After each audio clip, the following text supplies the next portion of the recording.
Alamin ang latest weather update ngayon dito sa Sir Aris Official Weather News Today. Huli natin na mataan yung unang LPA na ating minomonitor sa layong 415 kilometers west o kanluran ng Abukay, Bataan. Ang nasabing low pressure area ay walang epekto sa anumang bahagi na ating bansa at hindi rin po natin ito inaasahan na magiging isang bagyo. Within 24 hours ay lalabas na rin ho ito na ating area of responsibility. Samantala, may panibagong low pressure area po tayo minomonitor nasa layong 190 kilometers east-northeast ng Borongan City.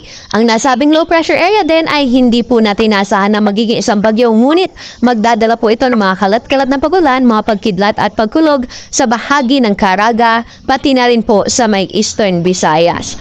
Samantalang dahil naman sa easterlies, makakaranas din po ng mga scattered rains at thunderstorms ngayong araw o ngayong hapon hanggang mamayang gabi ang bahagi po ng Davao Region. At easterlies din yung magdudulot na mga isolated rain showers dito po sa Metro Manila, pati na rin sa iba't ibang bahagi pa ng ating kapuluan.